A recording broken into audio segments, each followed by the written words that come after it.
Amics, amigues, com esteu? Semana de comparsas en Bilbao, en la que los titulares acaban de esta manera. Que algún euskaldun me corrija, por favor. Aste Nagusia termina con un pulso entre el ayuntamiento y las comparsas por los manteros. El cuerpo de la noticia dice que, al final de las fiestas, hubo un enfrentamiento entre la policía municipal y los comparseros que salieron en defensa de los manteros. ¿Qué está ocurriendo allí? Que las camisetas del Atleti de Bilbao se han encarecido desmesuradamente y por eso la policía municipal ha incrementado el acoso a los manteros. Pero vemos aquí cómo los vecinos de estas personas les defienden.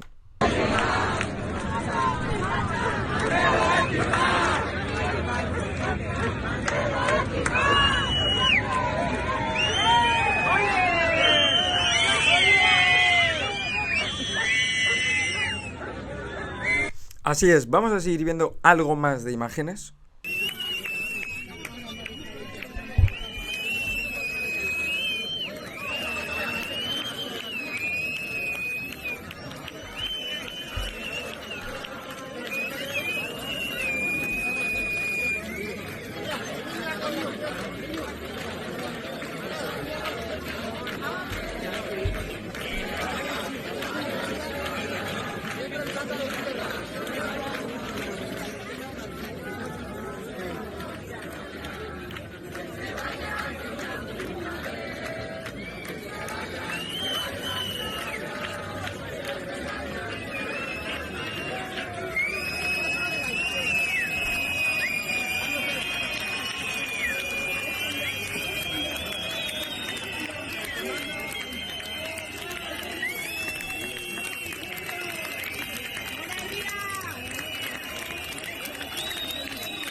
Después de esto, yo os quiero preguntar, y me dejáis la respuesta en comentarios, ¿creéis que esto es casualidad?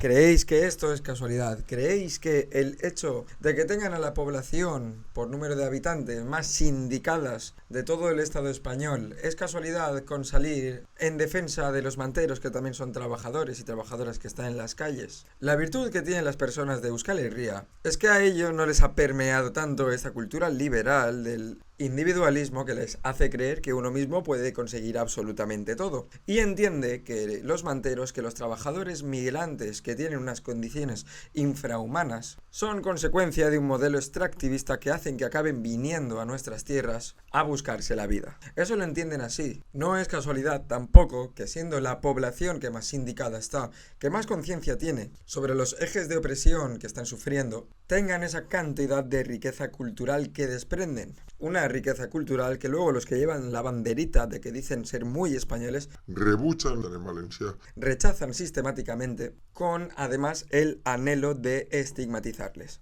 Pero tampoco es casualidad por lo siguiente. Veamos, esto es un vídeo de Óscar Matute de hace 6 años, hablando sobre el modelo migratorio y las cuestiones que sufren estas personas. Poned el oído y poned también algún comentario. Y ya os digo, si es la primera vez que me veis, suscribíos, que llevo bastante poco haciendo vídeos, y también dar las gracias porque últimamente estoy recibiendo algo más de Patreons, cosa que me está dando algo más de independencia, y lo agradezco porque me ayudáis un montón a crecer. Así que ahora con esto voy a poner las palabras de Matute, referente donde sea, y dentro vídeo.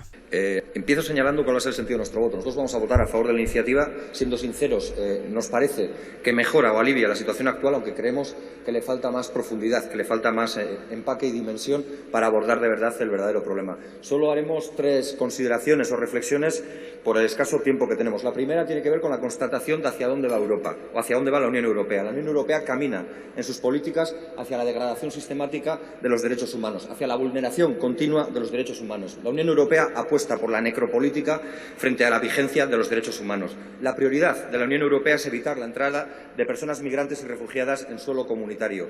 Y para eso no solo externaliza las fronteras, antes con Turquía, ahora con Libia, país que no tiene un pase en términos democráticos en la actualidad y que, desde luego, el respeto a los derechos humanos en el suelo libio a día de hoy son una quimera y la vulneración de los derechos humanos son una constatación y una evidencia, como lo son también su relación con las mafias de trata de personas.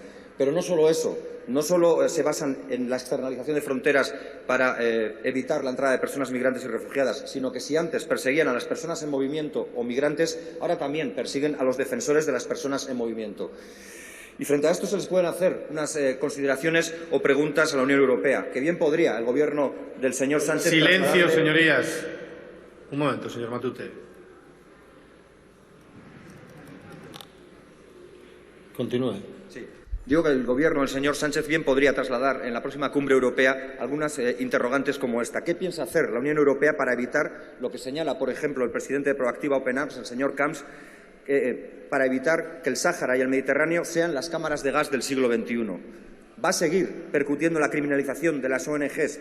Y para finalizar, esta historia, como todos, es una historia que se escribe, es una historia de personas que se escribe por personas con nombres y apellidos. Y se puede optar por el discurso xenófobo de Orbán, se puede optar por el fascismo de Salvini, se puede optar por las medidas delirantes del dueto de ministros de Interior anteriores al actual, es decir, el señor Zoido y Fernández Díaz, con sus acciones y omisiones en el Tarajal o con las concertinas, o se puede apostar por otro tipo de personas. Se puede apostar por Elena Maleno, por Musei Serai, el eritreo, por Miquelón Zuluaga o Begoña Huarte. Se puede, en definitiva, apostar por las miles de personas que empeñan su propia vida en defender la dignidad y la vida de otras personas. Muchas gracias. Fijaos cómo ha cambiado el paradigma, que solo en 6 años hacer este tipo de intervenciones valientes, hacer este tipo de intervenciones parece un acto totalmente revolucionario y heroico en la defensa de los derechos de las personas migrantes. ¿Por qué? Porque en el otro lado del arco parlamentario tenemos a unos energúmenos que están destilando odio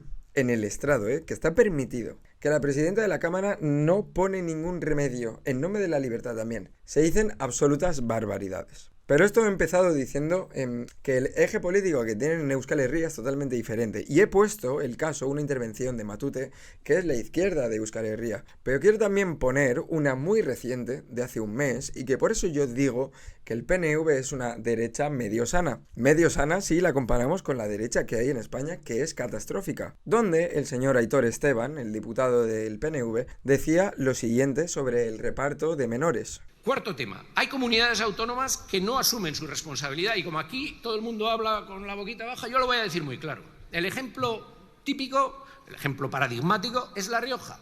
Tiene 0 menores. 0 menores porque es que no tengo medios. Claro, entonces ¿cómo te voy a enviar menores? Y como no tiene menores, ¿para qué va a poner medios? Es el magnífico círculo perfecto. No puede ser. No puede ser que alguien no quiera asumir sus responsabilidades. Y es más, son los que primero tienen que asumir estas emergencias. O sea, esto es un partido de derechas. Es un partido de derechas con el cual están en mis antípodas ideológicas, pero entienden que una de las bases de las democracias occidentales son la protección de los derechos humanos. Es más, si tú te vas a algunas notas de prensa, dicen lo siguiente, el PNV, ojo, declaración del PNV el Día Internacional de la Persona Migrante. La migración no es un fenómeno coyuntural, es una realidad estructural en el mundo, en Europa y en nuestra Euskadi. ¿Es tan complicado? Es decir, a la derecha española le preocupa muchísimo más que haya personas trabajando vendiendo discos de música o camisetas de fútbol que en las tiendas oficiales cuestan 200 pepinos, pero a los de las banderitas no les importa nada, absolutamente nada, que sus referentes ideológicos y culturales se vayan a eludir impuestos a Andorra o a otros paraísos fiscales. Es una absoluta barbaridad la alienación que tienen estas personas en la cabeza. Intentan justificar su odio al diferente de cualquier manera. Al final, poco más, yo me marcho, que estoy medio enfermito otra vez. Y como siempre os digo, ya sabéis, os podéis suscribir, podéis comentar, podéis pasar el vídeo, podéis indicaros y sobre todo podemos mirar a la sociedad vasca, a la sociedad bilbaína, cómo entienden las situaciones que sufren diferentes manteros en este país y por qué están en las calles sometidos a la violencia estructural que produce la administración del Estado español. Poco más, amigos y amigas, me marcho, salud y libertad.